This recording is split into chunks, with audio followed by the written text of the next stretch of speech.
Welcome to the Next Dimension Podcast, your portal to an extended reality. Every week we talk about the hottest topics in XR and let you join the discussion live on MRTV. And now, get ready for another exciting episode coming up.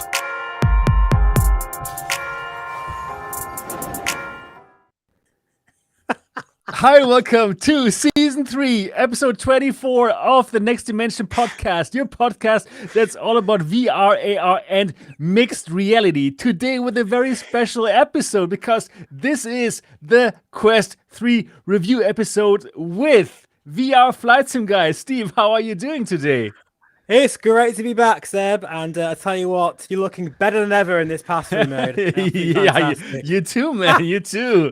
All right, we look like some aliens with 3 eyes or so. It's hilarious. I love it. I am loving it.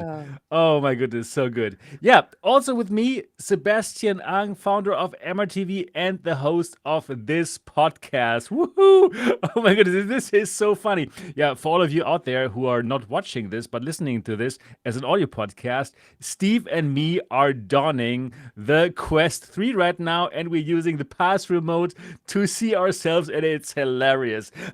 Hope everyone likes this. Yeah, so for all of you out there who don't know this podcast yet, this podcast is being live streamed every Saturday here on MRTV, but you can also listen to this as an audio podcast everywhere where you can find audio podcasts. And if you enjoy this podcast, if you love to listen to it while work and so on and so forth, then absolutely give it a 5-star review on iTunes or Spotify or anywhere where you can review this. Oh, yes. So, today there's only one topic. It's the Quest 3. Quest 3, Quest 3, Quest 3. We have it now, finally, after a long wait. And yeah, we got to test it. Steve got to test several units. Actually, he's going to tell us everything about it, which is going to be very interesting. And yeah, we're going to simply let you know about all of our thoughts, everything. What are our impressions of the device? The good and the bad. The good and the bad. We're going to compare it with all of the headsets that you enjoy, the G2, the Crystal, the everything, all the headsets. This is going to be an unbelievable episode. I hope the pass-through will last long enough. Yes. Absolutely. This is so funny. This is so funny. Yeah, so before we get into all these topics, I would like to ask you, Steve, what have you been up to in the last week? Yeah, it's been a very busy week in VR. Are we going to keep these on? No, I think we should get them off now. I think we should, yeah. But actually, to be fair, I could probably do this for a while in this. But yeah, we'll take it off now, and we'll explain. So okay, I got mine off now. Okay, hang on. That's better. There we go. Yeah. Hi, Steve. Good to see you. Oh, yeah. Oh, there we are. Okay. Back in the real world again. Right. Actually, to be fair, I was quite surprised. Just then, funny enough, I was typing and I could see the keyboard with the pass-through. So, fair enough. Yeah. Right. That's interesting. Yeah, it's been a very busy week. Particularly, I mean, what I've been doing in terms of VR, a lot of flight simming, of course, as I always do anyway.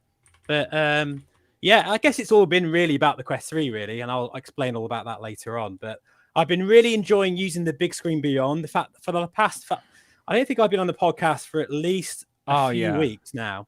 So, yeah, I've been using the big screen beyond as my daily drive. In fact, what I decided to do, because, you know, I feel very fortunate I do have different VR headsets, but sometimes it doesn't give me a good chance to really just stick with one for a while and see what it's like to live with. So I thought, you know what? Because the glare in the beyond is something that's always sort of been a bit of a bothersome issue for me. I thought I'd just use it for 3 weeks, pretty much solid. I've used other headsets as well, but mainly as my daily driver. And I've really enjoyed it. And it was quite a shocker going back, you know, to like the Pimax Crystal afterwards. As much as I love that headset, it was quite a surprise with the weight and things. But yeah, weight, right. Yeah, just big weight difference, as you know, obviously. But yeah, really been enjoying that headset and just taking some time out just to enjoy flight simming for myself as well, I guess, because you know sometimes you can get too bogged down with doing YouTube videos that you don't Right. actually enjoy it for yourself. But yeah, that's basically it, really. Nothing Okay. major to report. Right. Okay. Good. Yeah. So let me also like update you on what I had been doing. So I have just been here waiting.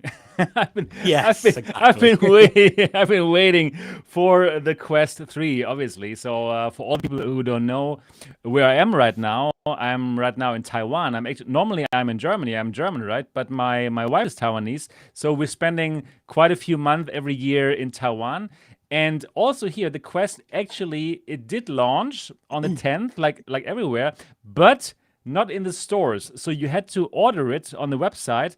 And unfortunately, for Taiwan, it seems like the Quest 3s arrived quite a bit later because they have some regulatory problems because Wi-Fi 6E is not yet regulated here.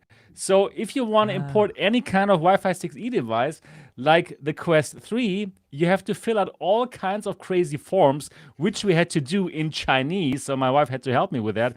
And yeah, we were busy trying to get this device for the last week. It was crazy. And I'm so happy that yesterday, finally, I got it, and since then it is just Quest 3. It's crazy. And yeah, I did this first impression video that probably many of you just saw. It just aired before the show. Oh, I missed that one. Oh yeah, it's like it's a 1 hour video. I simply recorded myself with the first hour of the Quest 3, and it was pretty good, I believe. So I will tell you more about that later. So that was good. And then after I filmed that first impression video, you know what I did? I just played for myself on the Quest 3 until the battery was gone because I loved it. I so enjoyed playing it. Like I played In Death, this archery game, which is like incredible. It's like an old game, but it's still amazing. And I simply played that until the battery was gone. And I'm telling you, I seldom do that just for the fun of it. So that already is quite a big testament to the Quest 3 and what kind of joy it gives to us. In my opinion, I'm really happy about it. A little spoiler. Yeah. Other than that, though, I was also really happy to check out this here again. Now this is the Big Screen Beyond, and we're also going to talk about it in today's show. Probably we can even start to talk about it in a moment. Sounds good. This is the final version of the Big Screen Beyond. I know you also have it. Mine's in this little pocket thing here. Yeah, it's in there. Yeah, nice. So it's tiny, isn't it? Every time, even when I get it out, I'm always like, "Wow, this thing is so small." It's just like, look at it. This is such a beauty. That's a euphemism, isn't it? This is such a beauty. It's incredible. It's like wow. So beautiful. So I received the final unit, and I also like did a little impression videos from it that aired yesterday. So that was pretty good.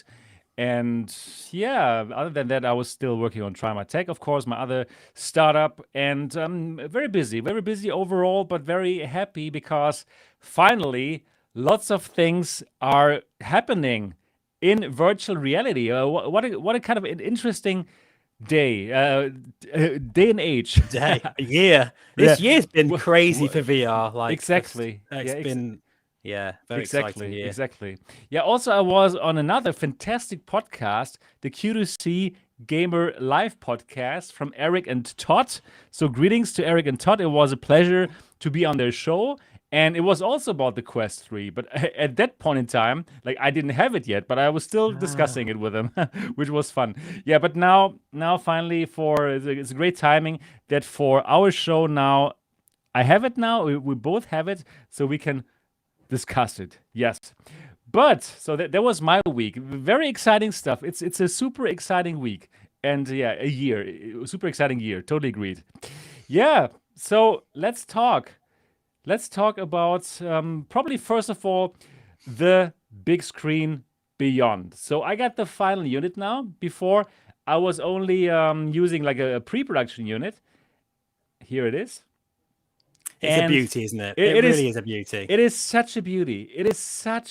It's incredible.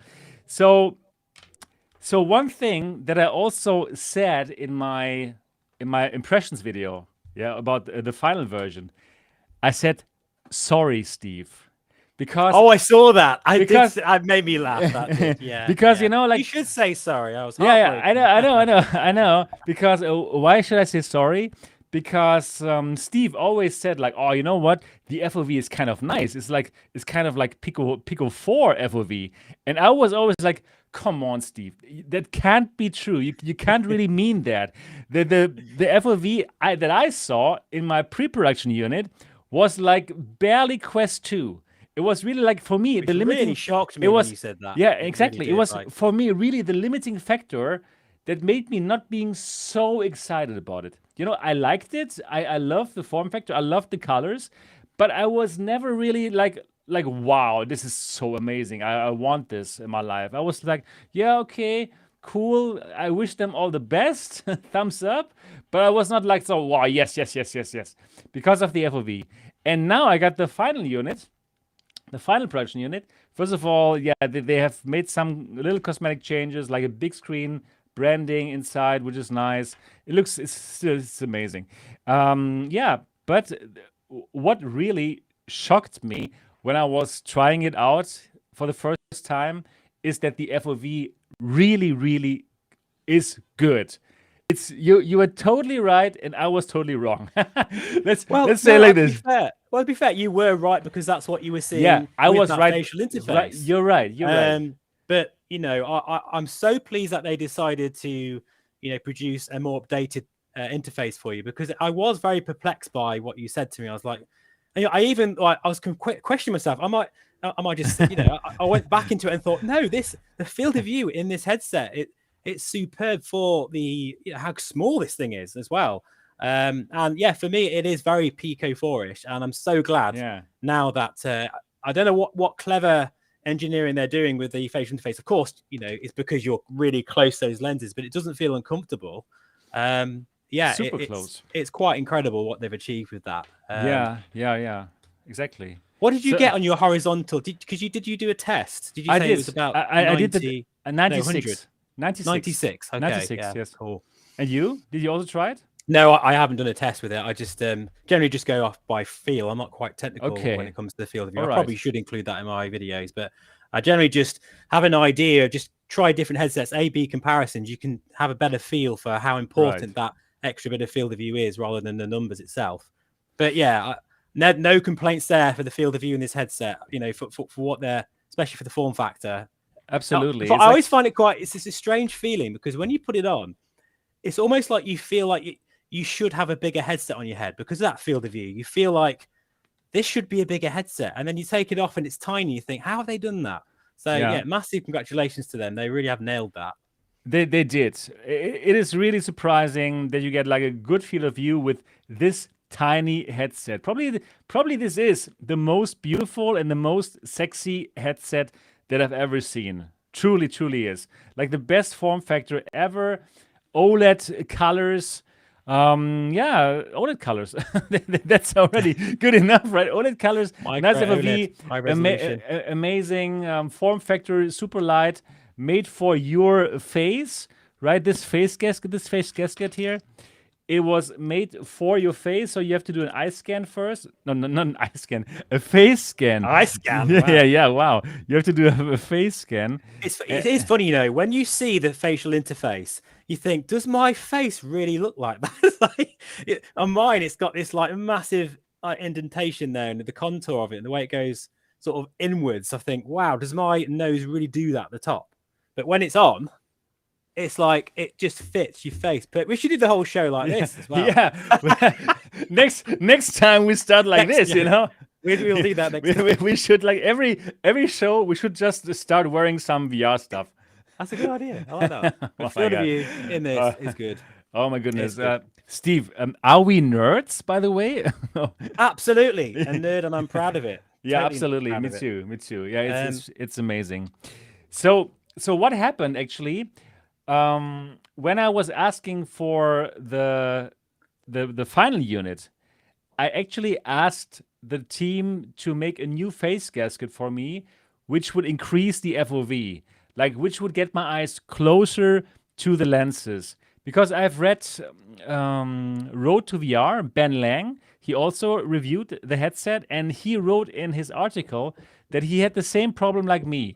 Like the FOV was not really nice, and also he thought like the edge-to-edge clarity is not so good. And then he also said like, okay, he got a new face gasket from them, and then everything was better. So I also asked that to Darshan, right, to the big screen CEO, and yeah, so here it is. This one absolutely puts me closer to the lenses, which absolutely solves the FOV issue. And also, and that is really cool, it also for me solved the edge-to-edge clarity issue. Because yes, okay, that's it. Okay. That's it. You have to be closer to the lenses. I can remember that for the G2 as well, because there were lots of people complaining like, wow, the edge-to-edge clarity is so bad. But for me, it felt like, yeah, it is kind of okay. But that was because my eyes seem to be kind of close to the lenses. And for people who are not so close to the lenses with their eyes, they had these problems with the bad edge-to-edge clarity. So this here puts me absolutely close to the lenses. There's no space anymore between my eyes and the lenses. Probably they're even touching. I don't know. It's so close, and therefore I have this good FOV, and also I don't have problems with the edge-to-edge clarity. Nice. And yeah, and you got the nice resolution, 2500 by 2500 micro OLED. Makes all the difference for dark scenes. So again, like I said in my video, the kayak mirage level, the dark levels, when you do your kayaking at night, there is no other headset that could make it look better than this. So I love micro OLED. I can't wait for the moment when all the headsets, also the Meta headsets and all the stuff, when everything is micro OLED. What are your thoughts about this, Steve? It's absolutely the future, isn't it? Let's be honest. Micro OLED is the future for VR, as well as having a nice coffee. Thank you very much. Cheers. It's funny because you mentioned in the OLED, I have been using the big screen beyond for doing night flights, like this aircraft behind me there. That cockpit, it's sort of like, just before, as the sun's setting, and you're just sat there chilled, just flying along, and you see all the lights of the cities below you. And in the big screen beyond, it's incredible. It's mind blowing. It really is. And I'm impressed what Pimax have done with the local dimming, and it's really impressive. But it really is not until like you go to micro OLED and you think, holy crap. It's almost like, in fact, I said this in my video, it's like a spiritual experience almost. It's that good. It's like, I love it. I'm sat there and I'm like, I'm totally present within VR. And that's what I love about VR in general. If it's good enough, it should transport you and make you present within your experience. And you can forget about all the other stuff that's going on in your life, all the complications, all the worries about this, that, and the other. And you're just there. And for me, I was in that aircraft and I was just so chilled. And because it was pure blacks, but then you've got the real nice bright colors of all the instrument gauges, to say the city lights and the sun going down. It's just, oh, wow. It really is for anybody who's into horror games and, atmospheric kind of games, and obviously for night flying and things like that. It really is amazing. The only thing that does take away from the experience for me is the glare.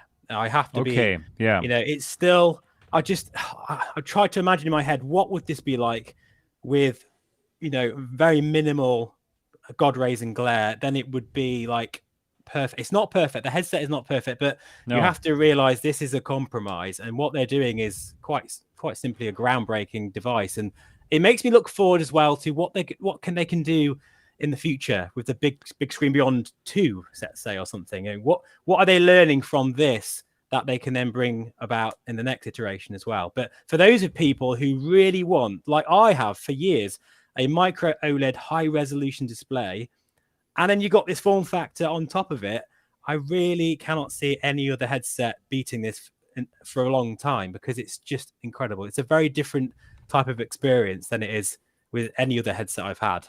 Right. And it is a combination of 3 things: micro OLED, well, no, 4, but maybe 3: micro OLED, high resolution, and comfort. the comfort of that thing is crazy good. Like it's the most comfortable headset I've ever worn, period. I don't know about you, Seb, but it really is. Like and after about 15, 20 minutes, because sometimes I do fiddle around with it a bit, but then once I've got it in the sweet spot, because the sweet spot I feel is still quite tiny, but then if you think about the lenses, they are tiny anyway. It's expected, but once you've got it dialed in, you kind of almost forget it's on your head, and you're like looking around like this. It doesn't move. There's no inertia from that headset. There's no movement, and then it just kind of like it's part of your head. You know what I mean? You just don't think about it. You don't think about the headset as being a bulky thing on your face, and you just concentrate on the experience you're having. And I think that's where it shines the most. Pardon the pun. Cool. I like what you're saying here. And you know what? I would like to add to that. So you said like, wow, what can they do with the second version of this? And that's what I thought when I had my pre-production unit. I also thought like, wow, the second version must be incredible. But I have changed my mind. In my opinion, the first version is already so good that people will totally love it. So for the people who have already ordered it, or for the people who are thinking of ordering it as like an index replacement, I can now absolutely tell you yes. Before I was saying like, okay, no, the FOV is too small. I like it, but it's not like my recommendation. But now, if you are fine with an FOV that is, bigger than the Quest 2, smaller than the Pico 4, but good enough, and you want micro OLED, and you want like the super crazy form factor, and you want like the lighthouse tracking, the first version, the number one, the first Big Screen Beyond is an amazing headset that you are going to love. So for the sweet spot, I must say I don't have that problem at all. I don't even need to fiddle. So probably it really is because now my eyes, they touch the lenses. Basically, it's so close. It's so close to the lenses. I have no problem with the sweet spot whatsoever. And I believe this gasket, the interface, it just puts me in the right position so that I don't have to find the sweet spot. So for me, that is really good. In terms of comfort, yes, I agree with you. It is really cool, but like it's still for me the same. I believe like when I start to sweat, this is not the headset that I like. That's a good point. Like still, it's like if I have a normal room temperature, it's fine. But sweating, my sweat will it will not go anywhere, but back to my eyes, because of the material, because of that silicone material or whatever it is. So that part I don't quite enjoy so much. So I still have to find a solution for this. I have not even tried to mod this. And I was thinking probably there could be some kind of cloth that I could like cut out to lay on top of this so that it could like get my sweat a bit away or something like this. So I still believe there would be some ways to mod this for these sweaty situations. But I agree with you. Like when it's not hot, then this is a very, very very nice and comfortable headset. Yeah, it is a cool headset. It's a really, really an achievement and an accomplishment. So I want to say like congratulations to the Big Screen team. They have achieved something amazing.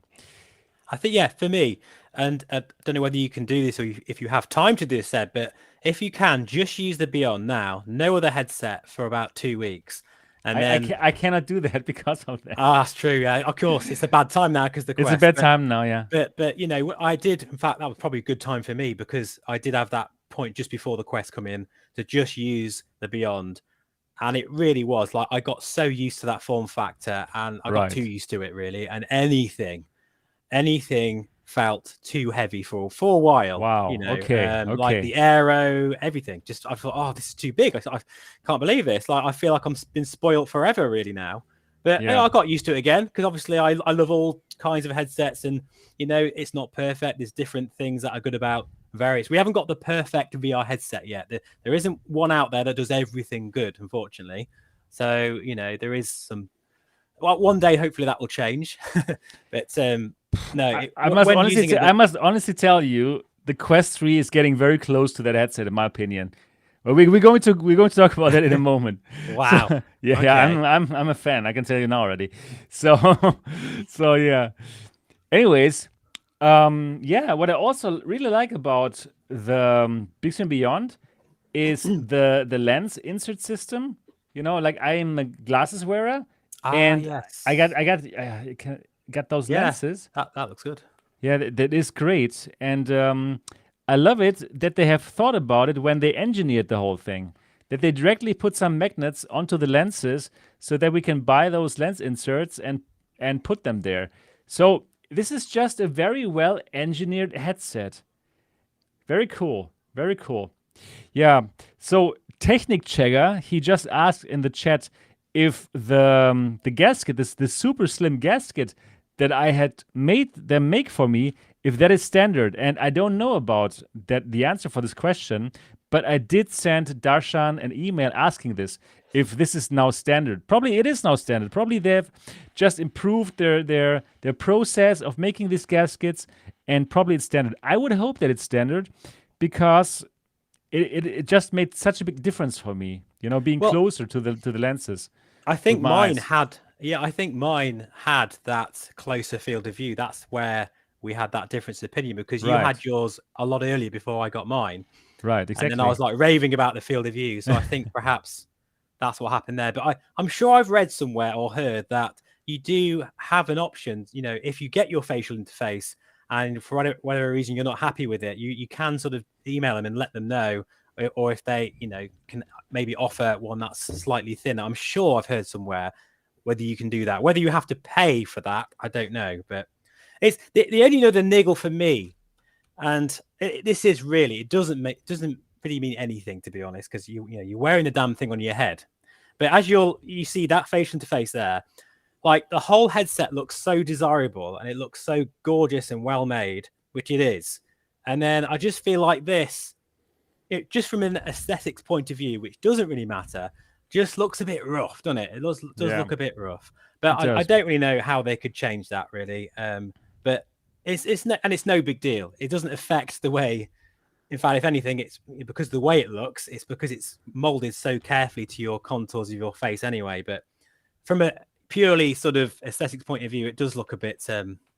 My camera's not as good as yours, but yeah, you know. I agree with you. However, I also must say that it looks a bit more evenly crafted as compared to my pre-production unit. So there was my pre-production unit, that part, it even looked more crazy, as if somebody like hand carved it. Now it looks a bit better in my opinion. But I agree. I agree. This could look even better. But yeah, that's a very little nitpick, right? Because it doesn't matter at all. I just, it's just from a purely aesthetics point of view. I love as well how they've got a top strap. This, for me personally, made a massive difference to the comfort, because before I had to put the Aero as my favorite comfortable headset. Okay. But with this little strap, for me, it's just alleviated just that little bit of pressure on my nose.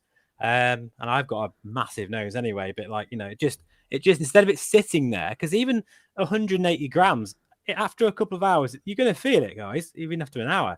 But just that little bit of, you can just balance it with the top strap, makes a big difference. And I've been in this for 4 hours now. I've had a 4-hour session in this, which is probably the longest I've been in VR for a long time. Mm-hmm. And I felt totally fine. Apart from I did have to move it off my face a couple of times just because I felt a bit sticky. No, it wasn't particularly sweaty stuff. It's just because there is no ventilation or any air cooling here, of course, because obviously they're keeping the weight down. So as you say, it does make you feel a little bit clammy after a while, but just do that for 5 minutes or so, and then back in, and you're fine again. Right. Yeah. For the top strap, did you watch my video? Like I was wearing it like crooked, like Sonic the Hedgehog or something. Yeah. Well, it was hilarious. Like when I was editing it, I was laughing so hard. I thought I have to do like a voice from the off that says like, "Oh, look how funny I'm wearing it." Yeah, it was fun. Yeah, it's fun. Making videos sometimes it can be fun. The YouTube job that we both are doing. But absolutely. Yeah, exactly. I think it's important as a YouTuber not to make your videos too polished and too clinical. I think a bit of humor, a bit of normal human interaction, showing how you do things is good. I think otherwise it can feel a little bit, well, that's my personal opinion anyway. Yeah, Another good thing about the Beyond is you can put this on and you can have a cup of tea. Oh, okay. That's great. Look That's at that. cool. Yeah. No problem. You have to take the headset off. That's a big feature, in my opinion. It is truly, truly the most amazing form factor. And it's just like super surprising how they make this picture so good. It doesn't have exactly the same good picture like the Crystal, right? The Crystal still wins in terms of picture quality. Yeah, But definitely. to get close to that with this kind of form factor and It this is crazy, isn't coolness, it? this is freaking crazy. And I want to play more games that use these dark colors. Like I was thinking, probably I should play some more the Star Wars game. Oh, I Star forgot the Wars name. Squadron. Squadrons, Is it? exactly. Yeah. I bought that ages ago This and I haven't even used it yet. you have But to I try do. it. I Yeah. tried it. I tried it with this, and obviously it is fantastic. And I haven't even tried it since I have the new version with the bigger FOV. So wow, yeah, I'm really feeling that I want to play more now. I really want to get into games. I have so many cool stuff now. I want to play. I want to play. Yeah. So yeah, the big screen beyond. Really cool, and I'm so glad that I got the better version now. Really, that totally made all the difference for me, and I just hope that many people will buy it. Yeah, absolutely. It's a very niche product, but it's something that's right up my street. It's unapologetically a PC VR headset. It's done away with all the stuff we don't really need, and it's worth noting that yes, it doesn't have eye tracking, but because of the way these pancake lenses have been produced and the resolution in them, you don't need to account for barrel distortion so much as a spheric lenses. So the resolution doesn't have to be so high to compensate for it. So it runs really well. And obviously you can run this at 75 hertz. And I'm usually quite, what's the word? Yeah, sensitive to low refresh rates. But the 75 hertz of the big screen beyond doesn't bother me at all. It feels more like 90. It's totally fine. I don't know about you, Seb, but I find 75 hertz more than adequate for that headset. I must say, it's okay. It's fine. It's really fine. I don't feel a big difference, honestly speaking, as well. So that is good, and it does look a bit sharper as well in 75. Oh, it 75 does. hertz. For me, for flight simming, it is a big difference for me. And it is funny because it's all about higher refresh rate is better, but no, it isn't actually. Sometimes, especially for high-end PC VR experiences and flying and racing, it's so hard to get to that 90 frames per second and stay there. But just having that lower threshold for your computer to handle, 75 hertz is a big deal there. It's like 20% or so. That you're giving your computer headroom to do other things. And it does make a big difference. I'm able to hit 75 frames per second in MSFS quite well with DLSS, by the way, or perhaps in a nice, not over London or New York, but it is good. But you could also halve that refresh rate, which is very useful, and still get a very sort of impressive sort of smoothness. So right. I do feel that lower refresh rate is a good thing. It's not always about having 144 hertz, because I don't know about you, Seb, but I can tell usually in a normal headset between 75 hertz and 90, apart from the beyond. But from 90 to 120, I can't tell a difference at all, personally. I'm sure some people out there can. But I agree with you. You could probably see it in some kind of table tennis game or so if you really look for it. But in general, in general, I agree with you. I don't really see a big difference there. And what I also like is just how crazily this will block all the light from outside. Like you put it on, and it's pitch black. You see nothing else. There's absolutely no light coming in. So you can absolutely enjoy your virtual reality. Yes. So I agree with you, Steve. The only thing that is like not so great is the glare, and this is still exactly the same. Nothing has changed. Yeah, but nothing has changed there. So in scenes with high contrast, as in white on black background, you will see quite a bit of glare, which could be annoying if you don't like it. Like I know there's so many people who still love the Index, and the Index has worse glare. So if you're fine with that, then you're also fine with the Big Screen Beyond because the glare is less than with the Index. Would you agree with that?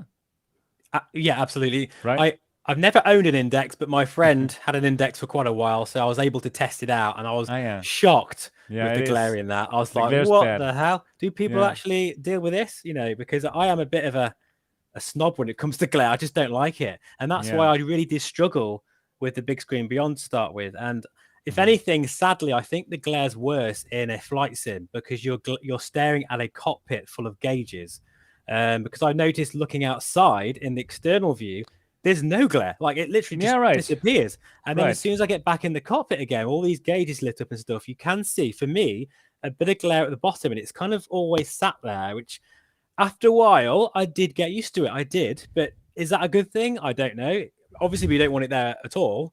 But I don't think, I think it's something you will get used to. And depending on your use case scenario, it won't even be there at all. So I think, again, it's all about the trade-offs for what they're trying to achieve. It's never going to have a crystal image quality in that sort of form factor. But I'll tell you one thing, if you super sample the headset and, Seb, you've got a 4090 now, so you could do this, super sample the Beyond, and it does look as sharp as the crystal in the center point. It really does. Oh, really? But with the glare, though, unfortunately. Okay. Yeah, so for people who play games that are bright, they will never see the glare. It really depends on personal feelings about that. I know people who don't care about this at all, about the glare, right? So that is really depending on every person. Yeah, that is the Big Screen Beyond. Really glad that something like this is out there. So again, congrats to the Big Screen team to make such an incredible headset. Wow. Absolutely. It's pushing boundaries, and there's no doubt about it. Manufacturers are watching and learning from this. Yeah. And this is where we need to go. And we've said this before. This is where VR, it's the start of a new generation of headset. The Crystal and perhaps even the Quest, I suppose. Oddly to say them two headsets in the same sentence, but you know what I mean? Those sort of larger, bulkier headsets, they kind of got to the point where they can go as far as they can go, or where we feel they should go. But I do feel people are starting to want better comfort. They want to be in VR for longer, and we want OLED. God damn it, we want OLED in our headsets. OLED is so good. Really, OLED is so nice. I want to see more of that in the future. Really. We will see new OLED headsets with better displays that are brighter. So that's going to be good. Yeah, for the brightness, honestly, it is not as bright as, for example, the Crystal.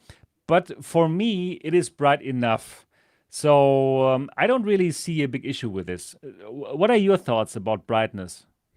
Yeah, I actually don't really like bright anything. I'm always wearing my sunglasses, even in the depths of winter when I'm driving, I've got my sunglasses on. So I'm probably not the best person to ask for this. Okay. But so for you, it's okay. It's absolutely fine for me. Yeah. I mean, with the overdrive setting, admittedly, when you use the overdrive setting, so it's like full brightness, you do hear that fan going a bit berserk. It's like it goes a bit crazy. But once you got the headset, your headphones on and stuff, it's fine.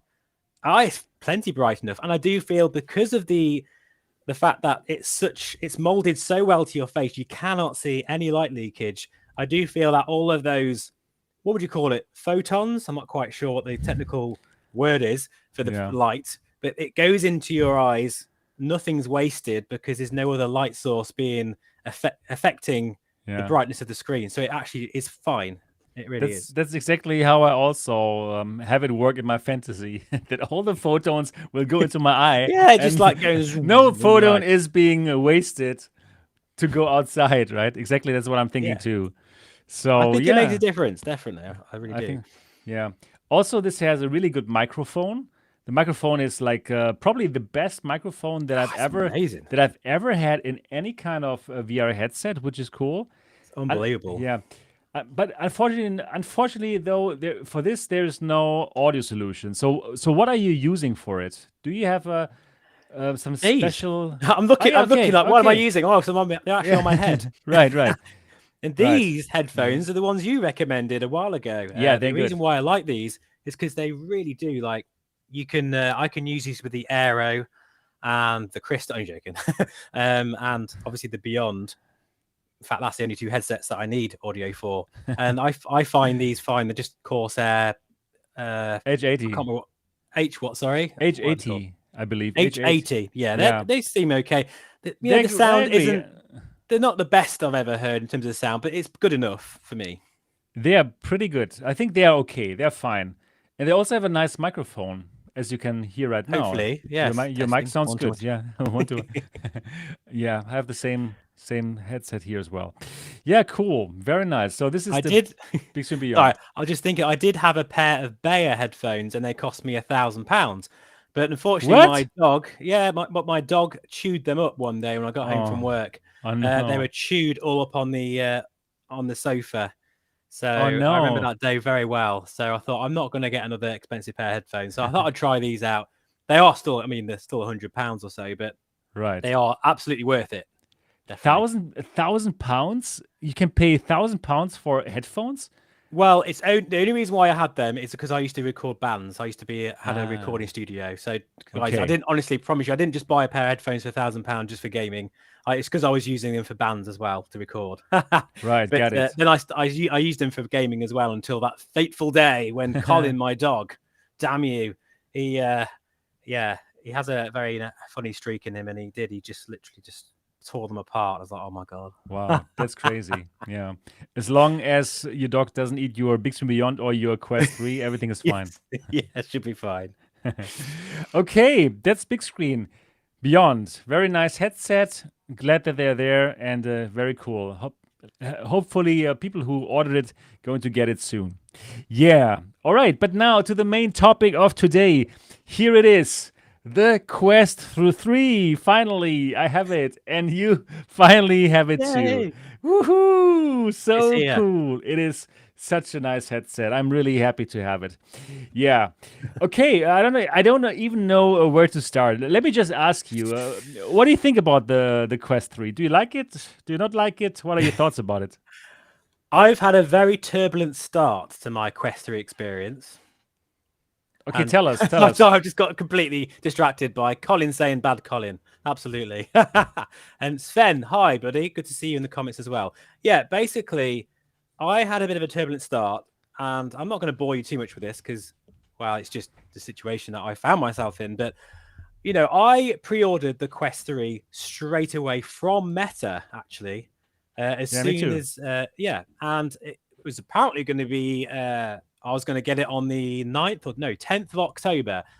And then I got an email like close to that date to say that, nope, sorry, it's going to be delayed by 3 weeks. I was like, what? Oh, no. 3 weeks. I can't believe it. Yeah. Bad for us, right? It's very bad for us. I need to get a video out. No. So I thought, right, fine. I'll just grab another one off Amazon because annoyingly, they were available on Amazon next day delivery. So I thought, oh, okay, fair enough. But it was a 128 gigabyte version off Amazon. The one I ordered from Meta was 512, and this is the important bit. They both ended up coming on the same day, cut a long story short, which went wrong. So I thought, okay, well, give me a chance to test both of them out. The 512 gigabyte version from Meta had distortion on their lenses, okay? When I looked left and right on a bit of text, I could see it moving. What? Yeah, right in the center point. This is what made me more confused. That is bad. It moved. They were moving. Like it reminded me of the Vario VR3 when I first tried it. Before they did the distortion profile. Yeah, very similar to that. I thought, what's going on there? And then it had lots of Mura and 3 dead pixels. Oh no, thought, that's pretty bad. shit. That's bad. I tried the 128 gigabyte version, and it looked fantastic. Okay. Wow. It looked really good. So I thought, well, what I'll do is I'll keep the 128 gigabyte version for a couple of days, do a couple of videos. And then send the Meta one back. But in the end, it didn't work out that way because the Amazon guy came to because I started the return and I just happened to be in the garden when he arrived. So I thought, right, Sonic, you can just have it. So I thought I'd buy another 512 gigabyte version from where was it? Was Argos, I think it was. That had loads of awful Mura. It was like the display was so inconsistent. It was very dark in patches. Yeah. Wow. And it had 3 dead pixels on it on the left-hand side of the display. Again, I thought, I can't believe this. Is this actually happening to me? And then I was like, well, I wanted to get another one. Again, I was getting like really annoyed. So there was one about an hour and a half from where I live. And I thought, I'm just going to jump in the car and exchange it. Because at this point, they're getting low in stock, probably because of me going around buying them all. And then I got a third 512 gigabyte version. And yes, you've guessed it. It had dead pixels. No, again. What? And that is Mura. Unbelievable. A Mura? That's so Yeah. unbelievable. That's so strange. Honestly, what's the matter shocked. there, Meta? Is it some kind of like a quality control issue or what? Probably.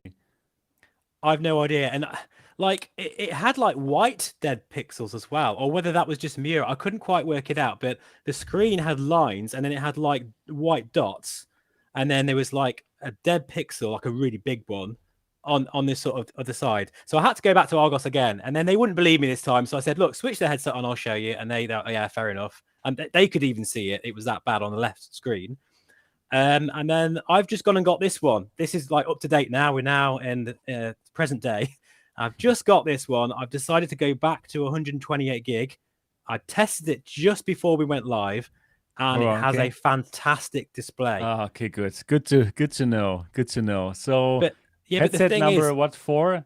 58. No, this is the fifth Quest. Wow! What the hell? What's that about? That's so strange. The 128 gigabyte versions I've tried have both been really good. It's the 512 gigabyte version headsets that have all had a dodgy display. Why is that? Are they being made somewhere different? Is it a different manufacturer? No idea. Well, a different provider. I really don't know. So, guys, can I implore you in the comments, please do check your headsets. Especially on a white background or in the UI, just look at the display rather than the image and just check it for any dead pixels, because I'd hate for you guys to notice it, because you will eventually notice it, say, a month or two down the road, and by then you might not be able to exchange it. So please just bear in mind that at the moment I'm a little bit sussed.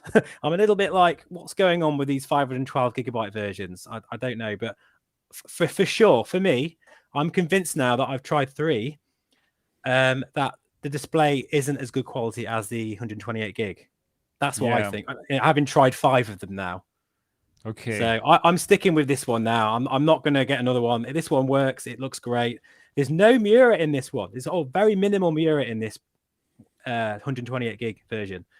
So I had to deal with all that even before enjoying the headset. What a shame. That is indeed a bad start. So if I had this bad start with so many headsets, my experience would be bad. I would not feel great about the headset. I understand it. Yeah, but now let's talk about it. Now that you have one that works, let's talk about it. Well, I have 2 sort of opinions about the headset, depending on what you're going to be using it for. For a standalone headset, it is absolutely phenomenal. It is amazing. Like, I am so impressed with the chipset, how snappy it is. It's real. Like, you can just feel that sort of just load times and everything about the UI feels good. You can tell it's like getting a new phone, isn't it, with a new processor? It just feels snappy, or a new computer. You can tell that it just has a bit more juice under the bonnet. And I don't know, generally speaking, it's all about the pancake lenses for me personally. They are superb. They're beautiful. The pancake lenses in the Quest, I'm gonna call it, guys. I think they're better than the Aero and Crystal. I think they are the best pancake lenses we've ever seen. Well, lenses, full stop. They are the best superb. lenses in a VR headset. Really, full stop. I think so. And I couldn't agree more. It's perfect. It's clear from edge to edge. I just really checked it out. I just looked from left to right. It's Everything crazy, isn't it? is consistently clear. It is just beautiful. It is. The sweet spot is huge. You don't even have gigantic. You don't even have to think about this term anymore. Sweet spot. You put it on and you're in there. So it's the perfect headset for people who are new to VR, because they don't have to deal with that problem. I know that people who just bought the PSVR 2, for example, who had never been in VR, they're wondering like, wow, this is VR? Like I cannot see it clearly. And then you have to teach them, oh no, you have to go to the sweet spot. You have to find the sweet spot, Not and anymore. just then it will look good. Not anymore. You just put on the thing, and it's super clear. And these are, agreed, the best lenses ever. Wow. Wow, yeah. They deserve their praise for this. The lenses are so good, and I find that quite funny, really, because it's a £500 headset, and they have the best lenses in the business, better than Vario. Like, what the hell? What's going on there? But they know how to make them, and I remember when I saw the Quest Pro lenses, they are basically the same lenses, and I was so impressed with them there. So it's great to have that extra bit of resolution with those lenses. I know we don't have local dimming and QLED goodness here, but I mean, come on, it is. I mean, it is expensive. I'm not trying to say it's not expensive, but in the grand scheme of VR as a technology, that headset is very cheap for what it's offering. It really is cheap. And I agreed. Yeah. And I believe like the value that you're getting here for $500 or 550 euros is unbelievable. You're getting so much for your money. It is mind-boggling. You get a fantastic standalone headset with all the games, which will even look better. You got a mixed reality headset with some completely new experiences that we're going to talk about in a moment. Yes. You're getting a wireless PC VR headset that also looks fantastic. And you get everything in this nice form factor that you can bring anywhere. You got great sound. You got great tracking of the controllers. You got even nice colors for an LCD panel, which I think is really good. That. And it is just, in my opinion, it's a game changer. It is so good. You're getting so much value, and every single person has to buy it. Okay. Man, I'm telling you, I'm this is from a non-Meta ambassador. Yeah, this is from a non-Meta ambassador that had to wait for the 12th to receive it, the 13th of October to receive it. So exactly, yeah. I'm doing the best. It's funny. The best Meta ambassador job here, not being one, which is funny. You deserve a free headset, Seb, after that speech.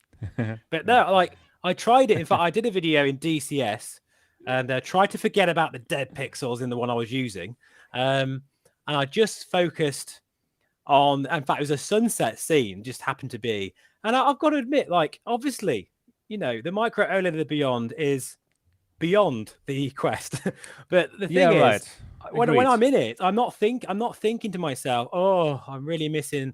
I think the only time I'd miss it in pure black scenes, that is when you really notice it. But for colors in general, you're not going to really truly miss, the OLED colors in a normal daylight scene or sunset. I do think they are acceptable, and I think they're very similar to that of the Riva G2. That reminds me of anyway in terms. Agreed. I also wanted to say that. Agreed. Exactly. Cool. So the colors are very similar to G2 in my opinion.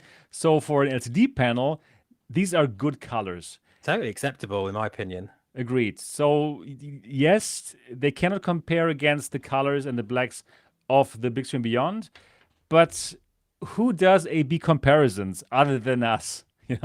Like the normal person comes from a Quest 2 and now gets a Quest 3, and they will be absolutely blown away because everything is just better. Everything is just better and more amazing, and absolutely worth the $200 more as compared to the original Quest 2 price. So yeah, like I was shocked. I was shocked when I tried this for the first time, and I'm really happy that I recorded my first hour with it, and you could watch it as well. It's just so good. It's just so good of a headset, and when you first put it on, you directly get into this pass-through mode, and the pass-through is truly better than the pass-through of the Quest Pro. The Quest Pro, the colors are not really good. It is grainy. Well, this is also grainy, but the colors are just better, and overall the pass-through is just good enough so that I want to spend more time with it, and so that mixed reality is really a viable thing now, something that really works in this headset. Would you agree with that? Yeah, I just thought of a great video you should make, Seb. Would you be able to do a comparison of the Quest Pro colors and the Quest 3 colors? Sure. So that's a good idea. That would be a great video, because I do feel like the Pro from the limited time I've had with it, I didn't like the screen door effect in that. However, there's no doubt about it that the Pro has local dimming and better colors. And I think for a lot of people, that's a big deal. Of course it is. Right. But I don't know. In the pass-through, the colors are not good. But pass-through is awful in the Quest Pro. Right. I didn't like that at all.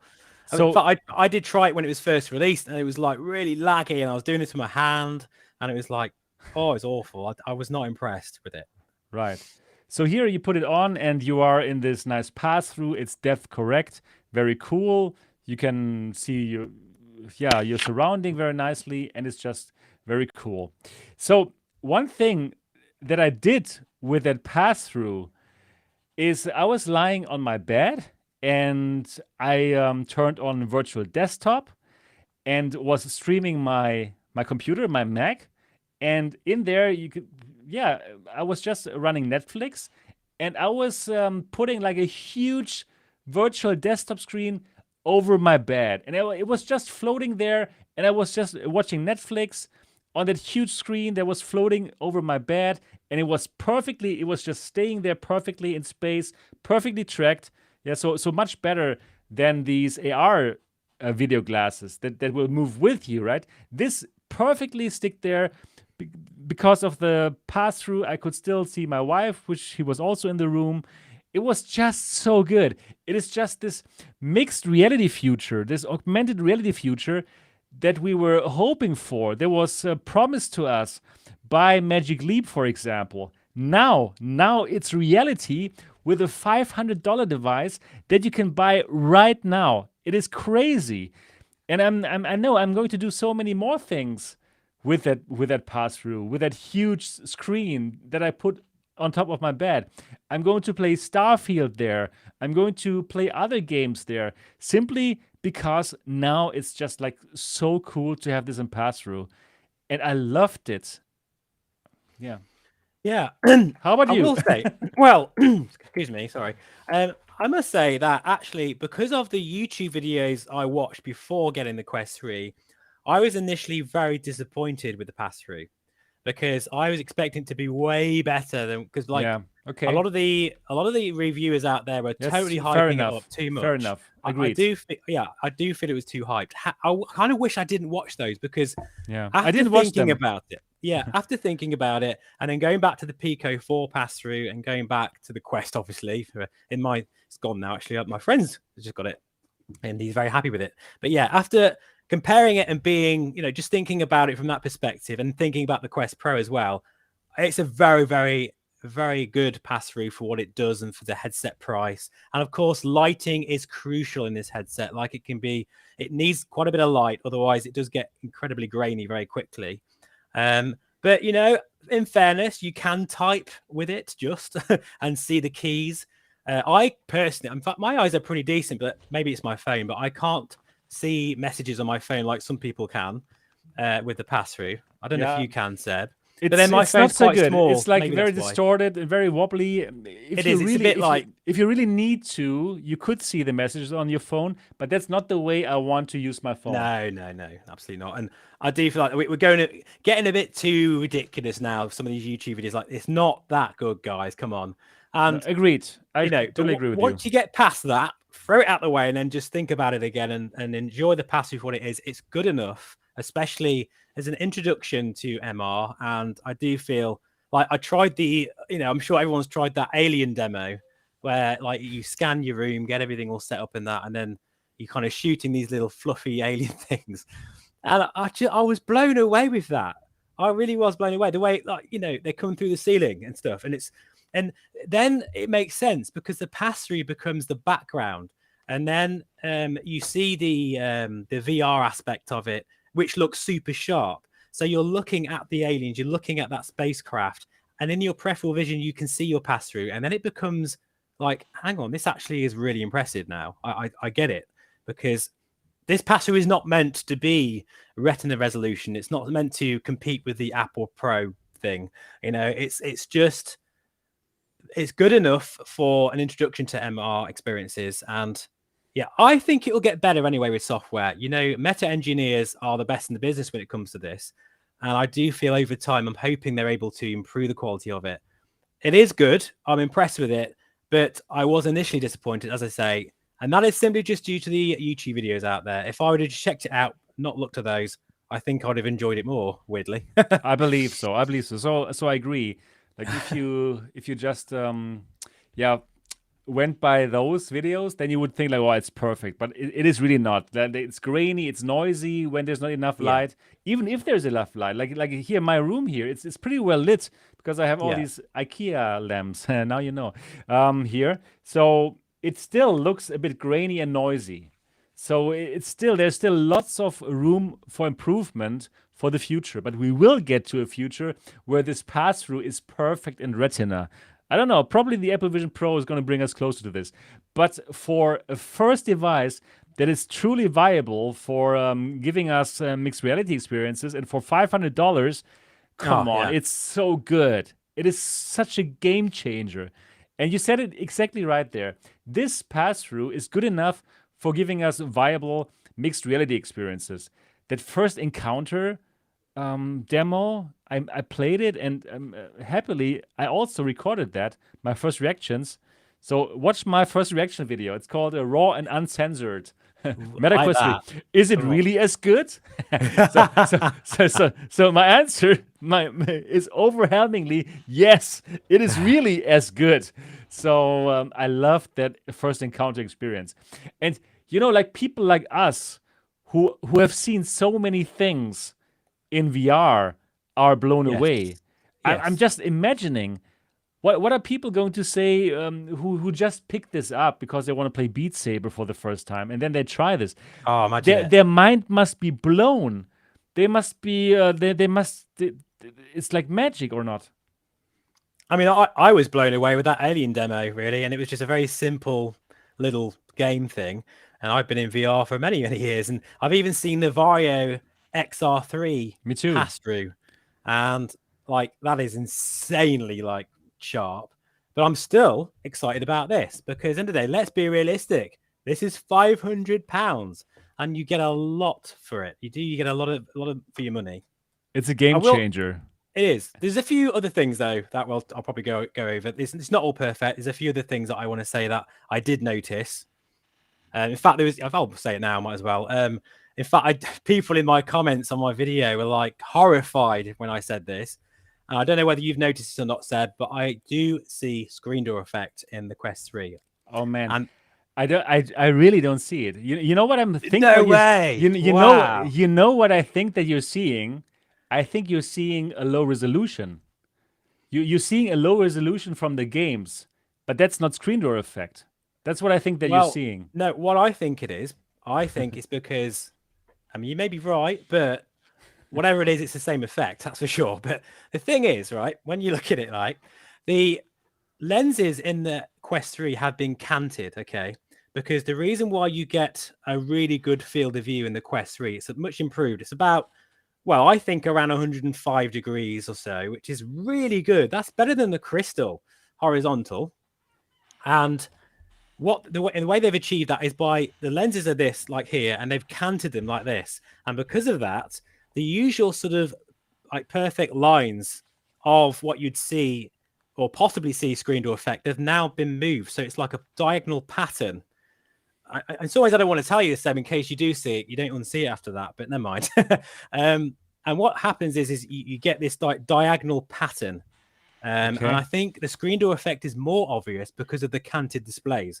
It wouldn't be so a bigger deal otherwise. Well, I say it's not a big deal, guys. I'm just saying that from a flight simmer who's very, very picky about image quality. For literally 90% of the time, 99% of the time, for people who are going to be playing games and things, you're never going to see screen door effect. It's only if you're looking at that sky like that. If you're looking at that sky there, that's when you might possibly see it. Okay, I must check it more, but so far I couldn't see it, and I still think you're looking at a lower resolution for some games or so. But well, we'll. This is still. I don't think so. Okay. This is still our first impression. Yeah, who knows? It's only because the Pico 4, for instance, the resolution is a little higher, but not that much higher, and I don't see it as nowhere near as bad in there. And that's because it's a more uniform arrangement of the pixels rather than being canted, so you can see a sort of diagonal pattern. But I don't Right, know. I mean, I'm end of the going day, to that's my feeling. But right. Well, I haven't looked through it long enough. I have to look more through it. This is still my first impression, so I will try to find the screen door effect, yes, and see. Probably I'm going to find it too. But so but far, I it's don't not a see big it. deal. It's Yeah, just an observation, yeah, of and course. I think I do feel like this is where it gets a bit sort of a bit more negative for me. Is I bought this device for gaming, pretty much. That's the reason. I bought it for gaming, for standalone and PC VR gaming. I tried after the fall with this, not this one. This is brand new, but the other one I had, or the one of many. But and a few of the PC VR games, I was really super impressed with virtual desktop. Fantastic. But for whatever reason, for flight sims, I'm sorry, guys, and I know I'm a bit unpopular with my decision here, or my opinion. In fact, I've got it. I don't know why I've got this headset here, but for me, it's still the Reverb G2 for flight sims. If I had to pick one of these for flight sims, it would be the G2, unless you've got a 4090. If you've got a 4090, you can then super sample this, use godlike mode. And then if you like me, you're fed up with Fresnel lenses, you want pancake lenses, then this starts to make sense for flight sims. But for most people, I imagine most people, I don't know what you guys are like in the comments. I'm pretty certain most of you probably won't have an RTX 4090. They're hideously expensive. If you've got a 30 series graphics card and you want to use this for flight sims, I would personally recommend the G2 still. Simply because it's a lot easier on your graphics card. You don't have to worry about encoding and all of the necessary, resources that's needed for that. And, the G2 with its native DisplayPort connection, it's still the sharper display in the center. The only reason you would go for this is if you really want those pancake lenses, which are beautiful. That's why it becomes very complicated. If you hate the sweet spot of the G2, if you want to trade that clarity, then go for this. But bear in mind, it's not as clear in this as it is in the G2. You must understand that as a flight simmer. But for, say, playing Half-Life Alyx or playing any PC VR game where you don't need that pin-sharp clarity in the center and you won't notice it, I would choose this every time. It's just for flight sims, which obviously is my channel. I can't really recommend it as a flight sim headset unless you've got a beefy GPU to run it. Ha! I know. Ha! I must really say that I'm of a different opinion here. That's fine. That's cool. But it's good. That's good. It's good. So I obviously I love the G2. Like I'm the original G2 lover. You are. You're the original yeah. G2 So reviewer. I absolutely love the Reverb G2. Totally do. But I must say that in my opinion, the Quest 3 wins also for PC VR. Simply because the lenses are so much better. They absolutely have the clarity from left to right, from edge to edge, which is a big difference as compared to the G2. And so this part is great, and you're getting more FOV, which is fantastic. And together with the edge clarity, it even makes it look even more wide as compared to the Reverb G2.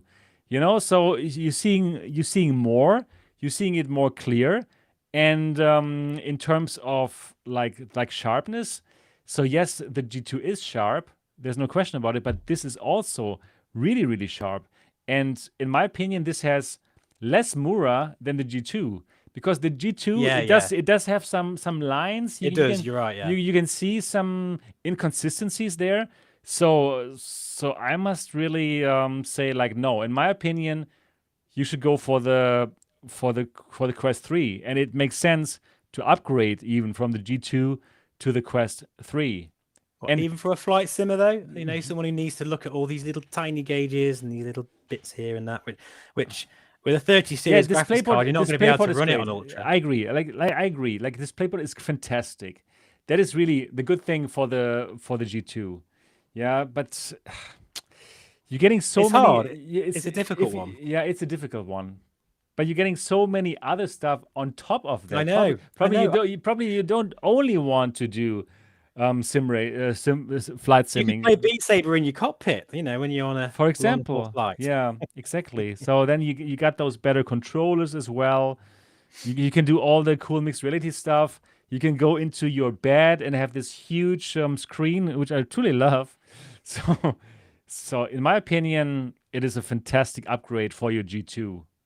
The thing is, like, let's be honest, at face value, just looking at both these, like, the Quest 3 is a way better headset than the G2. That's the end of it. It is. Yeah. But for my little niche group of flight simmers, I do know that clarity in the cockpit But the is clarity so is, important. but you also have the clarity here. You do with a 4090, but you don't Okay. with a 30 series graphics card because you're not being able to run it on godlike mode. You're gonna have to run it a lower resolution, otherwise you're not going to get those frames.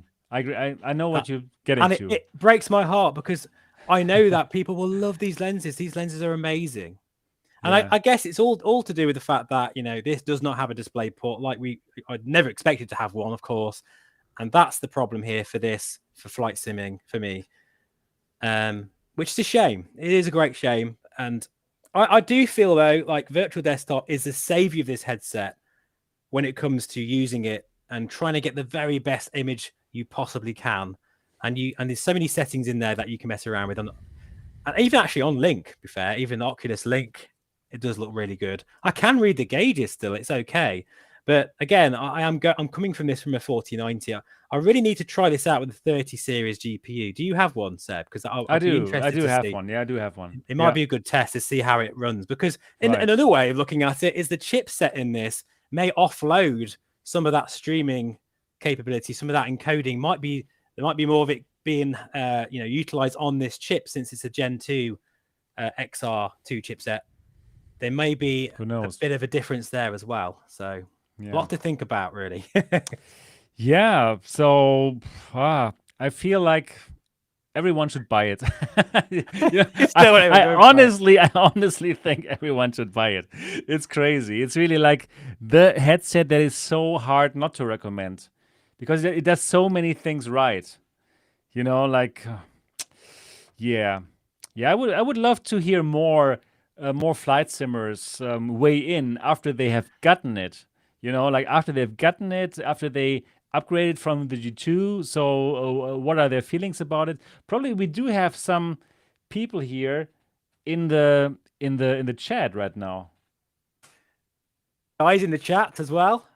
Yeah, your check will be in the mail. Thanks, Steve. Yeah. I also need to say something. I also need to say something good now about Virtual Desktop. I said already something good. Like I'm always lying in bed and watching Virtual Desktop. Yeah, so be honest. Send me that check as well, please. Virtual Desktop, it's the best. It's the best. It's just easy. But the funny thing is, good because it is good. It really is good. Yeah. So damn. Steve, we're not being paid by Virtual Desktop and we're not being paid by Meta, but we're the best spokespeople. That sucks. I feel like we're more of the voice of reason when it comes to the Quest 3 because I feel like some of these initial reviews of the headset was a little bit overhyped, especially for the PC VR side. I think there needs to be more thought gone into that because it's not going to be the headset for everybody. It all depends on your specifications, right, of your computer and what you can handle. But at its very best with the 4090, it's absolutely incredible. It really is. It's crazy no what doubt you get. About it. It's just crazy what you're getting for the price. If you factor in the price of this, and if you think about the Big Swing Beyond is probably double as expensive, and so is the Arrow, and the Crystal is even more expensive than this. If you factor this part in, then this is truly unbeatable. So I agree with you. Or I would even like to say, obviously, the colors are better in the Big Swing Beyond, and also the resolution is better. The Crystal looks better than this for sure in terms of colors and in terms of picture quality as well. But this is so close already. This is so close. This is so close to these other super expensive headsets that I believe that the competition for the Crystals and the Big Swing Beyonds and the Arrows is getting so tough right now because people who are thinking about, okay, should I invest like 1,500 euros in one of these high-end headsets, or should I simply go for a 500 euro headset and get mixed reality on top and get a portable headset that I can use everywhere? You know, like, okay, probably it's going to be that 500 euro headset. It's hard not to argue that point, really, to be fair, because yeah, it's unbelievable what it does, and it is the new standard. This is going to be the headset to have for, well, maybe even many years. I don't know what what was the life of the Quest 2? Was it 3 years, 4 Yeah, years? something like, no, not 4 years, I believe, but yeah, 3 3 years years. for sure. Yeah. So this can do 3 years for sure. I think with the tech in it at the moment, yeah, I do feel, and the whole mixed reality thing, I still don't feel, I still feel it's a bit of a gimmick at this point, and with the pass through the way it is, I can't see it being any more than just an add-on for other games, like a separate mode or something fun you can use. Like Beat Saber would be perfect for that. But okay, I don't think it can be fully utilized. It's more of an introduction to MR. I think we'd need another generation to be able to use it for productivity and all that kind of thing. I honestly, I would disagree again here. I truly believe that even with this headset, I believe that this is really the first generation where we can truly use mixed reality. Like the mixed reality that I had hoped for the Magic Leap. You know, for the Magic Leap, they have shown us all kind of crazy mixed reality demos, like for first-person shooters, which looked like crazy. And yeah, they showed us some cool demos, but they never really worked well on the Magic Leap. But for this, yes, I've seen it. I was shooting at these little animals or whatever there was, alien thingies. Yeah, You know, and it felt so real. It felt so good. And again, I was lying there on my bed, having this pinned screen there over my bed. It's just like exactly what I think the future is going to be like. Obviously, we're not going to wear these huge glasses, but we're going to wear, I don't know, something like this or whatever, and we're going to have the same thing. But this is the first headset that will allow us to live that future that is upon us.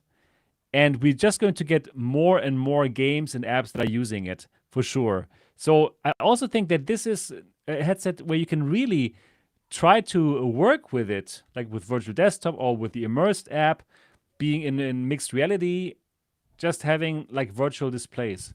So yeah, I don't think it's a gimmick. I think that really that mixed reality will have a place in this headset, and like I am already using it with that virtual screen that is pinned over my bed and that doesn't move, and it's freaking amazing.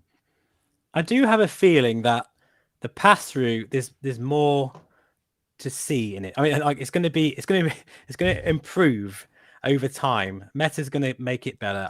They are very good at getting, just be able to get the most out of the hardware. I do feel it will improve even more. Agreed. I mean, it is decent for a £500 headset. It's very good, but I do feel it's only going to get better from this point onwards. Yeah, exactly. Just think about how good the Meta Quest 2 got. In the beginning, it was not so good, but then they had all kind of more functions, adding it like every week nearly. So yes.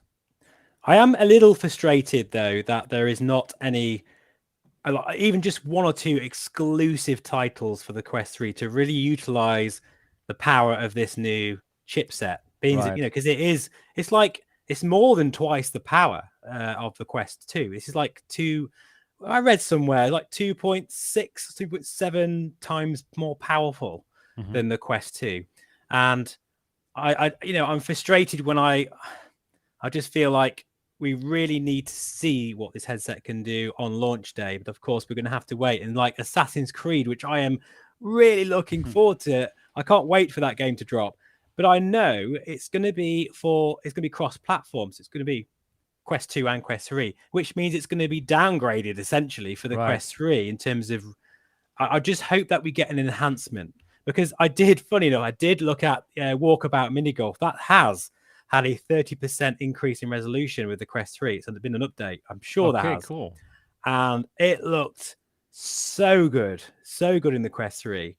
And that was Walkabout Mini Golf. So I really hope that they can really, like Saints and Sinners, they're going to be doing it as well. And I want to see these enhancements, these upgrades graphically, so that you can really enjoy the Quest 3. And otherwise, it's just going to be, you know, all that hardware in there going to waste just playing the usual Quest 2 titles, which will run better. They may look a bit better, but I want to see it pushed to the limit. And I just wish there was that exclusive game. I agree with you. For the moment. I agree with you. But that was also the case with the Quest 2 when the Quest 2 came. In the beginning, everything was just Quest 1 games. They had to be compatible, right? Even there was some rule that Meta gave them. But then later some exclusive games came when more people had the Quest 2. So this is going to be the same case here. So right now, the majority of Quest users still has Quest 2. So it makes sense to keep them compatible. But at one point, there's going to be so many Quest 3s that it's going to make sense for developers to launch exclusive games that cannot be played anymore. And it will come automatically. Also, when the textures get bigger and the games get bigger, probably we will see a game that has more than 64 gigabyte, and then you physically cannot put it anymore on a Quest 2 with 64 gigabytes. So it is just a matter of time until we see those exclusive games coming to the Quest 3. But I agree with you. Of course, it would be great if we had this one game that can only be played on the Quest 3, this Grand Theft Auto San Andreas or whatever. And I was thinking about that, but I just don't want to mention it anymore. I feel depressed. Yeah, it's like, it is. Meta, what have you done to us? You give us that little teaser and then they just go silent. For That's 2 years, evil. yeah. That's evil. That is evil. That is evil. Even just to tell us, is it still being developed? That's all we want to know. Yeah. Is it still are we still going to see it at some point, or has it been dropped? It would be nice to have some sort of announcement on that, really. Agreed. They should do it, really. Wow. Yeah, so what are your thoughts about the FOV? It is increased, right? Superb. Agreed. Really superb. Like I really like, although it's in a strange position, although I can understand why it's there, this little sort of measurements, what do you call it? Eye relief slider. I think that's a very clever thing to put that in the facial interface. Great. And I have mine completely at the maximum. Same here. I must be getting 105 degrees horizontal, I think. Yeah, me too. You know, I haven't measured it or anything, but it feels bigger than the crystal, which is quite funny. Yeah, you think about how big the crystal is. That's exactly what I said in my initial impression video. Like, the FOV is so good; it's better than crystal for a $500 device. Yeah. And that is again because the canted display. So that little bit of screen door effect, I'm quite happy to have that for that extra resolution because, as I say, it's not a big deal half the time anyway. Really excellent field of view. And I feel like they've done the most they possibly can. I mean, Pancake is quite hard to get a wide field of view with those lenses anyway. I don't know how they compare to the Quest Pro in terms of the field of view. Maybe it's very similar. It's it's similar, but I would even say it's a bit better here. And also, I don't have the binocular overlap problems that I have with the Quest Pro. For the Quest Pro, I feel like the binocular overlap is not really good. And whenever I look to the left or to the right, I always see some black parts because I look at my nose and there's some problems with binocular overlap. Here, the binocular overlap looks better than on the Quest Pro. So it's more easy on the eyes, I would say. So here, this is just easy on the eyes. I can be in this and I feel just comfortable to be in VR, right? And then the lenses and the nice displays, the high resolution. Yeah, yeah. I'm in love. I'm truly in love here. From a sort of more technical observation, the asynchronous time warp, obviously the motion projection. Yeah, I have forgotten how bloody brilliant that is. Yeah, right. I've always said Vario motion prediction was really like the best I've seen. But I don't know. I think they've made this better. I was messing around over London and New York in a little helicopter, and it was 45 frames per second on the dot, and it just felt the artifacts were very minimal. and it just felt really smooth. And then sometimes it would transition from 45 to 60 frames per second, then back again. Again, very, very good engineering, very good software. And oh God, I just imagine if they had a display port on this. It would completely be a hammer blow to the industry. Like at that point, God, it would be probably the best headset period, really. Yeah, agreed. But I don't know. I just, obviously that would be probably stepping on their own tail for what they're trying to achieve. But because they do want to sell more in their own shop. They don't want to make this a PCVR headset, right? But it is still a great PCVR headset, right? Because you can perfectly play your PCVR games wirelessly, and it works just great. So I truly think this is just amazing what you're getting here. I just hope that more people are going to pick this up. I mean, as many people as picked up the Quest 2. The Quest 2 was such a commercial success for a VR headset, and I truly hope that this can be achieved here as well, even though it is not impulse buy territory, because 500 quid is not impulse buy territory at all, right? It's really like you really have to think about it. Do I really want this kind of stuff? So hopefully there's going to be more and more games that are just like you need them. You need to play them.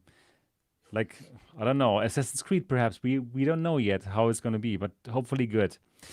Oh, it is. Good. Someone just said in the comments, it is the best all rounder. And if you think about what it's doing, if it is, if you only want one headset to do everything, then it is the Quest 3. It really is, without a doubt. What can I say? This is going to be my daily driver. I know it. I absolutely know it. I have it next to my bed now, so I can quickly jump in to do these mixed reality things and to have virtual desktop for my real PC. So I can now use my actual computer in bed. You know, like I was lying there in bed before, and my wife was like, "Okay, don't you need to edit your video?" And I told her, I am editing my video. And then she said like, "Oh, okay, now you never have to leave your bed or what?" It's like, yeah, exactly. So it's like I am editing my video. Oh, my wife, she has to go through a lot with me. It's so funny. I do think the hand tracking's a lot better, don't you? I very quickly tried it. It's and good. It does feel a lot better as well. But actually, Ender's V Arcade has a very good point there. I do feel that the Quest 2 is the perfect storm, wasn't it? You know, COVID was all locked down. We couldn't go anywhere. The VR headset was there to be an impulse buy. It was cheap. It was an explosion for the Quest 2. It was a perfect opportunity. Right, the great price sales as well, of course. And yeah, if you think about inflation, and obviously everything's expensive now, everything. So I do feel like it's probably about where it should be in terms of price. If anything, I expect to be a little bit more for the technology that's in that headset. So the price is right, in my opinion. I do. This is the perfect price for what you're getting. And I also said this on Eric and Todd's show on the Q2C Gamer. We want Meta to be sustainable. We want them to also earn something with their efforts, right? There's no way that this could be like $300 and they're losing like $100 or $200 on every device, and then we don't get to see a Quest 4 because they're going out of business with VR. So it's much healthier that this is at a $500 price, which is way more realistic. Right, so they can earn something from it, and there's still some room for the competition to come up with another headset, which also is like $500 or $600. So, in my opinion, they found the exact right price point. And for people who want a bit more, who want a 512 gigabyte version, so that is where they make the money, right? That's where they earn the money, also with the accessories. So well done. In my opinion, Meta has done everything right. So they've played their cards very well, and in my opinion, they have positioned themselves truly as the market leader here. Yeah, wow, really well done. I'm shocked. I'm happy for them, and I'm happy for us to have something like this. And I'm sure there's going to be so many exciting applications that we can't even fathom right now. So I'm like rediscovering stuff now. I'm rediscovering things that I didn't even check out before because they didn't interest me without pass through. So like this little game called Cubism. It's like a little Tetris game where you have to put the blocks into the right position so that you fill in some kind of pattern. And in mixed reality, it is just like cute to play this game. I I wouldn't play this game in VR, but in mixed reality, still being able to see your surrounding, it is a cool game. So I'm going to rediscover so many stuff out there, and of course the new things that they will show us. Yeah, I'm so excited right now, and I'm way more excited right now after having tested this than I was after I had checked out the PSVR 2. So I was also still excited about the PSVR 2, and I still like the headset. But if I compare now what kind of value Meta is giving us for $500 as compared to the PSVR 2, then I must say, like, okay, wow, this is more value, and it's crazy to see how Sony actually dropped the ball on the lenses, because the lenses of the PSVR 2 are bad with its super small sweet spot, right? And also on the OLED panel with that crazy Mura, right? Isn't it like kind of crazy? Yeah, if you compare that. I've never tried a PSVR 2 actually, and I keep saying I was going to go Really? to Paradise. Yeah, Paradise Decay has offered me to go to and check it out. I need to go and do that really, but I have seen your videos, and I've seen some through the lens videos of the Mura, and it does look a bit nasty in places. Yeah. Yeah, definitely. But it's more accessible technology. It's a damn sight cheaper. And there's a lot of exciting things coming. I think it's like 100 games are going to be enhanced for the Quest 3 this year. Is that 50, right? 50 games will be enhanced, and we're going to get 50 new games. So 50 wow, enhanced that's amazing, games and 50 new games. That's great. That is not a lot. Bloody rhythm games, then I don't mind. Well, actually, I love rhythm games. I hate rhythm games. Oh, really? The only reason why is I can't dance. And even though I'm a musician by trade, that's what I do on my day job. I play guitar. I actually hate rhythm games because I can't do it very well. I don't know. Okay. It's really strange, isn't it? I don't know why. But interesting. Very interesting. Yeah. So I do believe that this is going to sell pretty well. Also, in the upcoming holiday times, this could again be the perfect gift. Right? It's that device that the family gathers around at the Christmas tree, and they play first encounters, and the whole family feels like, wow, this is magic. And even grandpa gets this put on, and he thinks it's unbelievable what people can do now. So, right? Do you think that this is going to sell like crazy over Christmas? Definitely. So I just want, was it, Sprung Nickel? Have I tried the piano game? Is it a game or sort of demonstration? Mixed reality. Have you tried that? I haven't tried it. I haven't tried hand tracking. I want to. I will try it. I will try it very soon. Indeed. Yeah, it does look really cool. That actually, it'd be quite strange playing a piano in VR or mixed reality. Very cool. Yeah. I will say though, again, a bit of a little negative, really. I do feel it's uncomfortable. Let's be honest. It needs accessories. Like I find it quite uncomfortable, especially the facial interface. It's strange. Sometimes I'll use it. Well, I haven't used it that much. Obviously, I'm too busy trying to get a decent one. But when I have used it, I've either felt a bit like, it like starts to, put pressure on my forehead, or sometimes I can get it quite right. But overall, I do feel, I can't wait for some accessories to come out. And obviously, the Bobo head strap. I'm thinking about buying that actually. Yeah, because it just seems to be the one to get.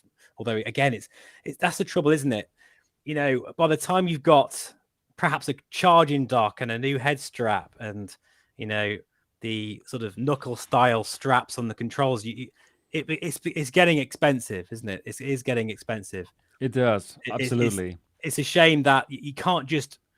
I mean, I imagine a lot of people are going to use the headset, and then I just wish they would have focused on the comfort aspect more, because the more comfortable you are in VR, the longer you're going to be in VR, and then the more likelihood you're going to pick it up and use it again and again and again.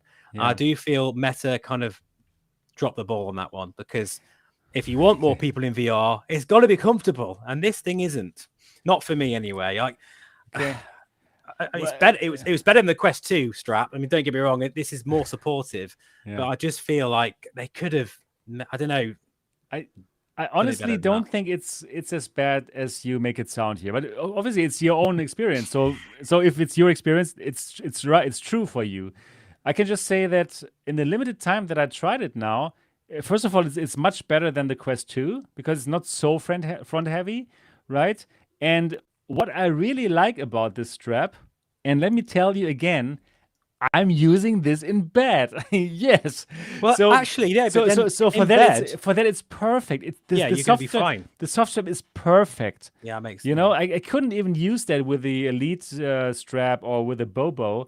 So for this use case bed, which I can recommend to everyone, put virtual desktop on and simply watch a movie or play a game, it is so good. So I like the soft strap.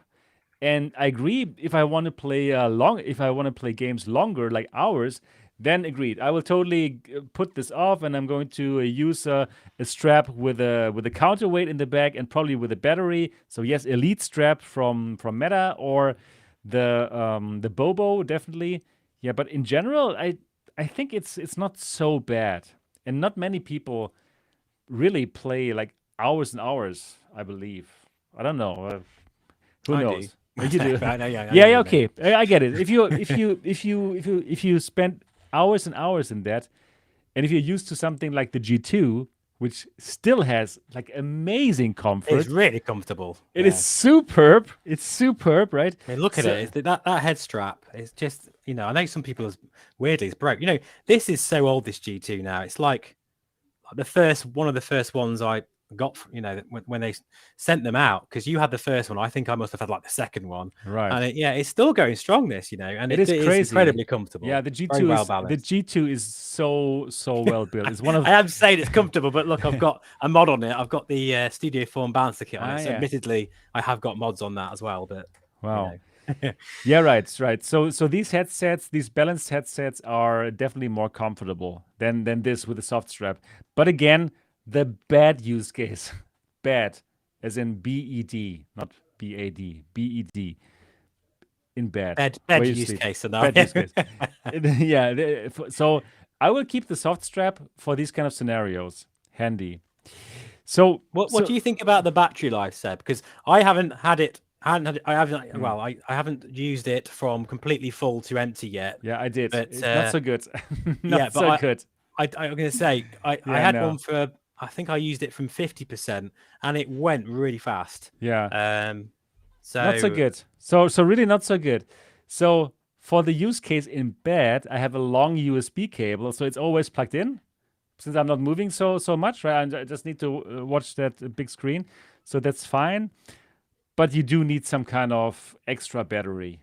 So Bobo or Elite strap for the rescue. So that's something that's important.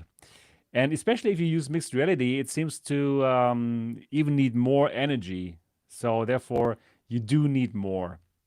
Yeah. But it's, I really like it actually that they made it like this with the battery in the front.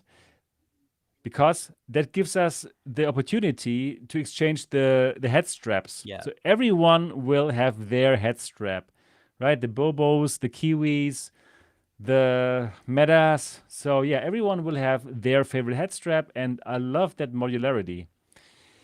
And people are already like printing those adapters so that they can use their Quest 2 accessories, and I love that. I really, really want to get into that 3D printing scenarios. Do you do that yourself? No, I haven't got a 3D printer. I've thought about getting one recently, but I'm not really much.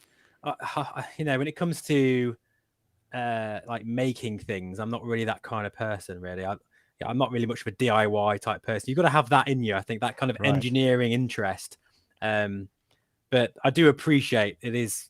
I mean, so amazing cool. What you can do with a 3D printer. So it's cool. Crazy. Really, I want one just to make myself accessories for this year. I think Gary, Immersed Robot. Hi, Gary, if you're listening to this. Oh, he did something, didn't he? I think he's into that. I think I think remember he can once do it. on one of our podcasts a while ago. Didn't he make some sort of stand? He made some sort of stand. And it looked really cool, actually. Yeah.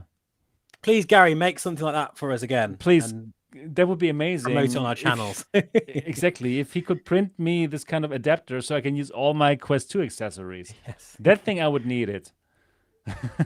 Absolutely, yeah. Yeah. So lots of accessories coming. Yeah. What kind of accessory are you going to go for? Are you going to go for the charger? I think the first thing I desperately want, I mean, it's hard actually because it's almost 50-50 really. I really want the head strap, a battery head strap. Right.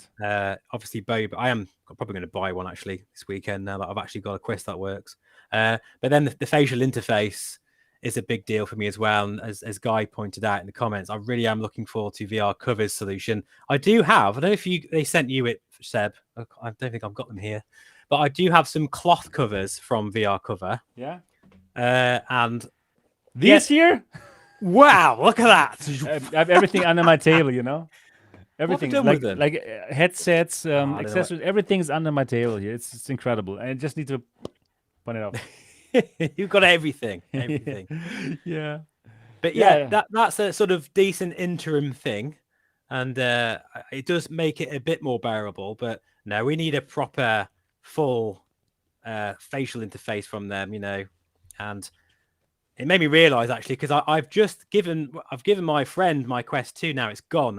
I feel like quite sad about that really, because I've had such a great time in that headset. But I thought, you know what, it's time to now give it to a friend. And I put it on for the first time in ages, and I realized how all those accessories make such a difference. It felt so comfortable. And I really can't wait for the Quest 3 to get to that point. And then with those lenses and everything else, the upgrades, it's going to be one hell of a headset then. At the moment, I feel like I'm just frustrated because it's not comfortable enough for me. But, you know, for messing around in for now, it'll have to do. Right. Yeah, so that makes sense that you want to have that better head strap and the facial interface. But I must say the facial interface, I think it's not bad. It's better than the foam one from the Quest 2. So it's just like cloth. It is, yeah. It's much better than that. So I just feel it's a bit hard. It is. Maybe it'll just soften up over time. But I don't know. I just feel like I really get quite a bit of... you can just feel like the pressure on your face. I think a lot of it's because it doesn't support me like it should really. Maybe even that facial interface with a new head strap will be enough, and then I'll feel fine. I don't really like to have headsets on my face really tight. I think that's probably what it is actually. With this, I have to have it on fairly tight for it to stay where it is. Like with other headsets, I have them fairly loose, not really loose, but just so there's a little bit of air, or just so it's just touching my face rather than being like welded to it. Maybe that's why the facial interface feels the way it does. I think with a different head strap, that will improve. Possibly. Right. So we haven't talked about the sound yet. What are your thoughts about the audio of this? Shockingly good. That's exactly what I was thinking too. Yeah, shockingly good. Shockingly good. How? Where's it even coming from? Like, it's just coming from this little like thing here. Like, it's same design as the Quest 2, but they really have the accuracy of the frequencies, the difference between the mid-range, and obviously you're not going to get loads of bass, but the bass that is there, but the bass is better. The bass is way better than on Quest 2. And it's louder. It's way louder than the Quest 2. I was shocked, honestly speaking, like how good the sound is. Yeah, it really felt good. really like okay, I don't even need something else. I don't even need like over-ear speakers or something.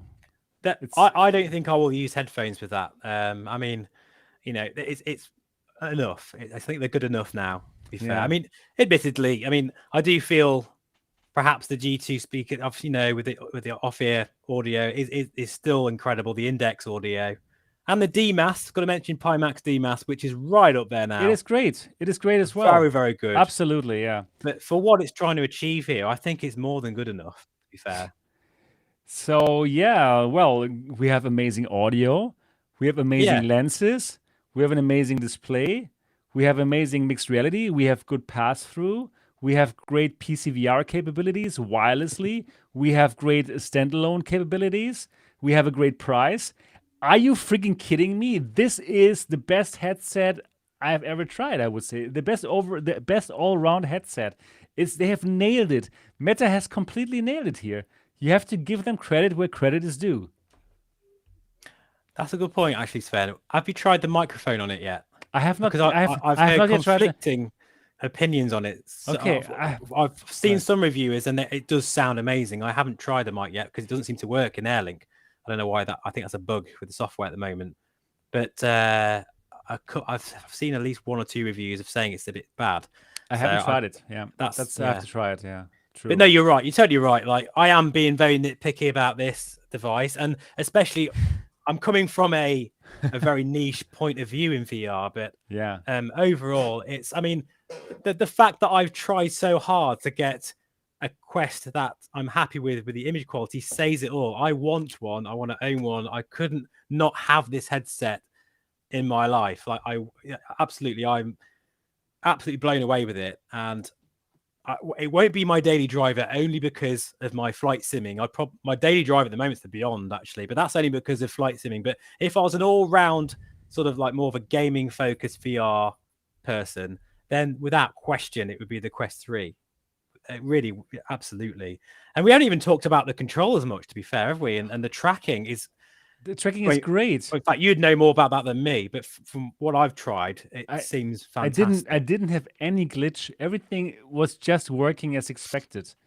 You know, everything is just working as expected. It's so well built. Wow, it's like one of my best purchases ever.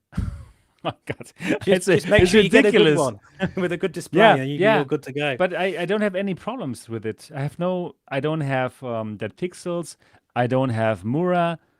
I'm just a super happy camper.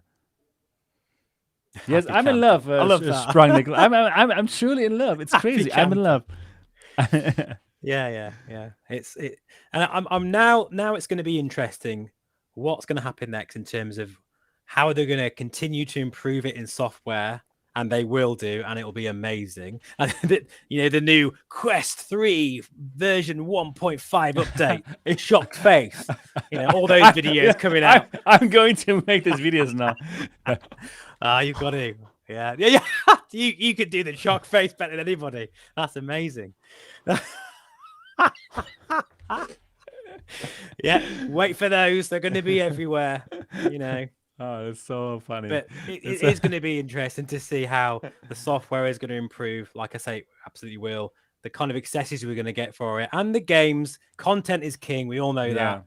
Let's see where things go in the future. But it's a good start, a strong start. This is a worthy successor, not just to the Quest 2, but for many other headsets as well, depending on your use case. But if you just compare it to the Quest 2, it's a mind-blowing, like, generational leap of an update.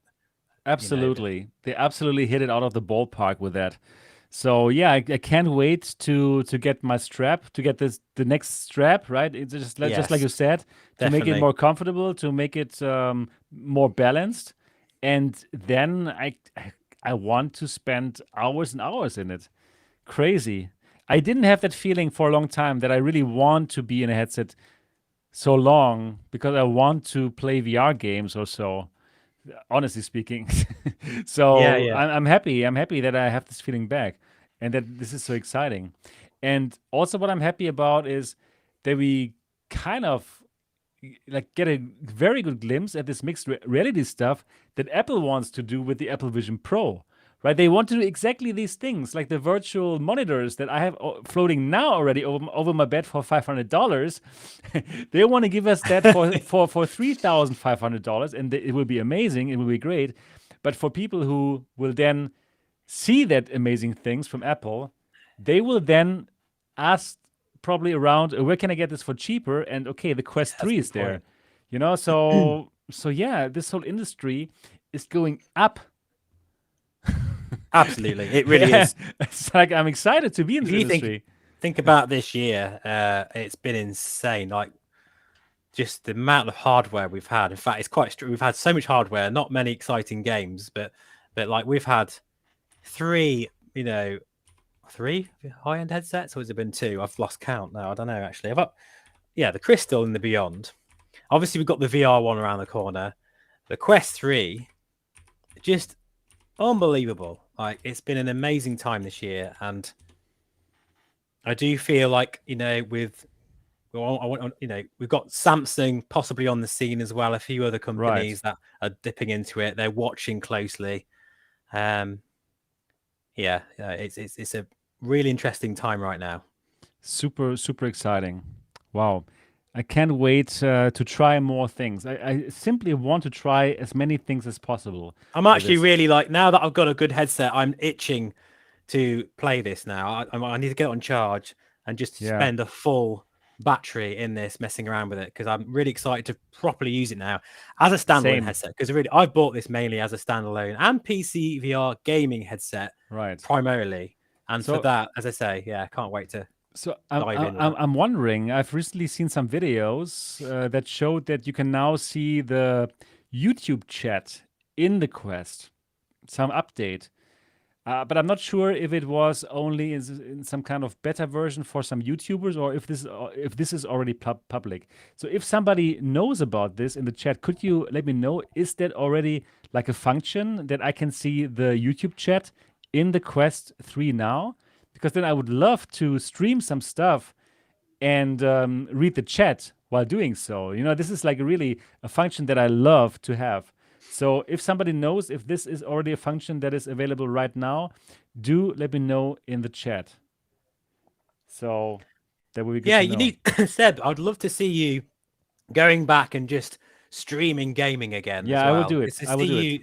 Enjoying VR just for gaming, because I'm telling myself to do that. It's been a massive hardware year this year, and I'm very aware that a lot of my videos are about new things, like new hardware, but I want to get back to just showing flying videos and that kind of thing, because that's what it's all about. What excites me in VR and stuff, and it would be great to see some more gaming videos. I will try all these games now. I'm excited now. I want to see what this can do. So I will try all the games, make lots of videos about that as well, and bring off the channel a bit more into gaming as well, not only hardware. I love hardware obviously, but I also want to use that hardware, so I will do that. Awesome. So I think overall Quest 3 is a winner, isn't it? Let's be honest. Exactly. Absolutely amazing. And it's early days as well. Early days. I'm so excited to see the future of what the Quest 3 is going, what it's going to be like in even 6 months' time. With the software, the games coming out. I'm going to be following it closely. Yeah, me too. Obviously. I think this is our conclusion. The Quest 3 is the real deal. The hype is real. Yeah, it's mostly anyway. It's mostly. Not everything is perfect, but for $500, you're getting an amazing VR headset, one of the best headsets out there for sure, and you will love it. So it's a big Next Dimension podcast thumbs up from us. Absolutely. Go get this device now. Do it. Do it. Buy it now. Oh my goodness, this is crazy. I've seldom had this strong urge to make people buy a headset. But I do have this urge quite a lot. I really hope it's successful.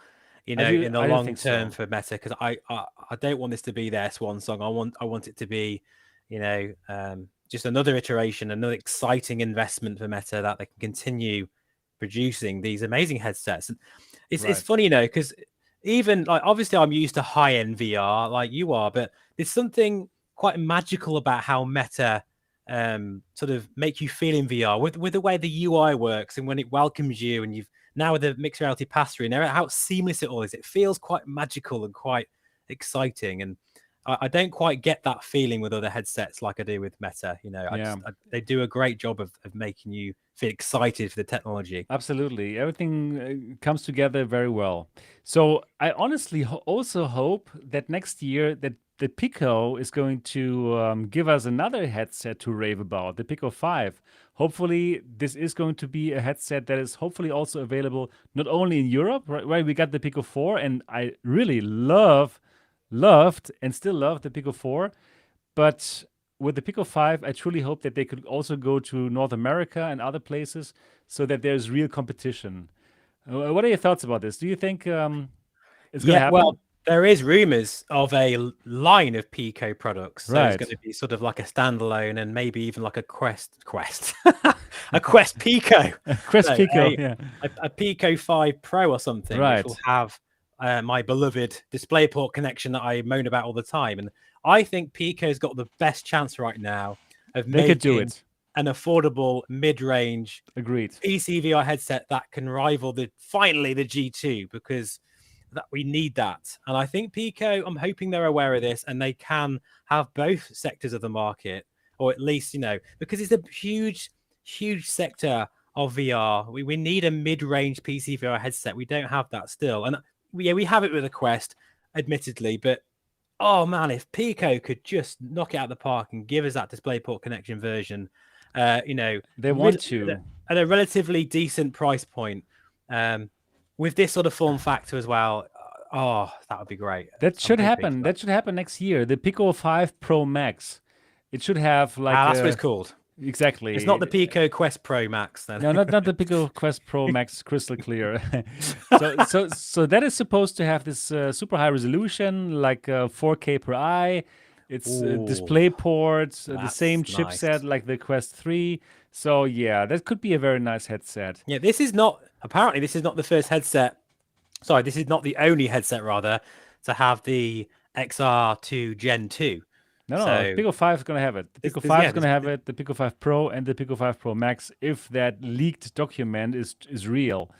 But why not? And it sounds very plausible. It could be. So that's exciting. That excites me greatly for next year. Me too. So next year is going to be a crazy year for VR, right? The Apple Vision Pro. I need to quit my job. It's so much going on. Yeah. I can't keep up with it all. It's crazy. Exactly, right? It's unbelievable. Yeah, anyways. So that's that. And we have reached the 2 hours mark talking about the Big Screen Beyond, talking about the Quest 3. And we hope that you had a great time listening to this podcast or watching it. If you did, we would be very grateful about the thumbs up and about a review on iTunes or Spotify, anywhere where you could review us. That would be really, really good, so that more people can find this very, very good podcast. Yes. Any last words, Steve, for today? No, I don't want to. I want to keep it quite brief because I'm so excited by the Quest 3 that I'm desperate to try it myself. I want to get back in it now, to be honest. But it's been great chatting about it. And it's been a good show, actually, because we've spoken about the real super high-end future of PC VR, with the Beyond. And then we're looking now at the Quest 3 and what that means and how they both entwine with each other. I think it's been a good sort of balance with the show today. Exactly. So, yeah. And we even named the competitor as well, right? It was not just a meta show. Pico also had some. Pico, yeah, we're watching and we're very excited about what they're going to be doing soon as well. So right. So we hope that you enjoyed the show, and we're looking forward to see and hear you next week. Until then, bye-bye. Cheerio. Yeah, wow, what a cool show. Yeah, it's always enjoyable to catch up with you. Always a pleasure, Seb. Honestly, it's really. Yeah, I just love talking about this tech, and right now it's like super exciting, and yeah. I really can't wait to see what the Quest 3 is. It's blown me away as a standalone headset, and it's insane. God, just that sharpness, the difference with those pancake lenses, man, that's absolutely amazing. Like really, really good. Like super sharp. I peeled off that how do you call that? The film, that protective film. Yeah. And did you have that on before? This is, and you were still amazed with it, even with the film on. Yeah, exactly. So and then once you see the lenses in their clear glory, and you kind of mirror yourself, and then it's just like, wow, what a fantastic technology those lenses are. Wow, I'm truly in love here with this. I can't stop to smile. I want to get into it again. It is. It's great. It's a great feeling to be so excited about a new piece of technology. That's why I've been so desperate to get a Quest 3, one that actually works properly. And I was just absolutely gutted that I had so many problems with the display of the 512 version. I just find there's something going on there. I don't know why. So just we have to follow be it. careful. We have to follow it. But this one, it looks so good in this thing. So good. Yeah. I'm so pleased. So yeah, I can't wait to get cracking with it and enjoying it. I want to find those games that look good. Like Red Matter 2 already looked great on the Quest 2. I played that on Pico 4 and it looked amazing. So probably it's going to look incredible here. So I'm going to download this and have a look into it. Definitely. Yeah. Paradise Decay. How you doing, buddy? Enjoyed your review and all of your first. In fact, I watched your Half-Life Alex video, and you're putting stuff on the wall and saying stuff I won't repeat about how impressed you were, and that did make me laugh. I did enjoy that. Nice. Great video. Yeah, cool. It's so nice to see all of the community so excited, right? I think everyone is quite excited, and wow, what a celebratory time right now for the Quest. Too right, yeah, it's a massive boost for the industry, and again, they knocked it out of the park with the Quest 3, and I will be showcasing on my channel quite a lot. Even though I have other headsets on the channel and stuff, but no, there's a great deal to talk about with this headset, and there's going to be more in the future as well as it continues to improve. Exactly. Yeah, perfect last words. That should be everything for today's stream. Please do also leave a comment. Yeah, that would be amazing if you would leave a comment below this podcast so that YouTube knows, yes, you want 2-hour shows from us and that you liked it. That would be great. Okay, that is everything that we have for today. Enjoy your Quest 3 now. Go back into it again and let us know in the comment section. What are your favorite games or apps right now in the Quest 3? So because I need some cannon fodder, or how you say that. I need to put something into it. I want to play more. So let me know, please, in the comment section. What should I try and why? That's everything we got for today. Until then, bye-bye.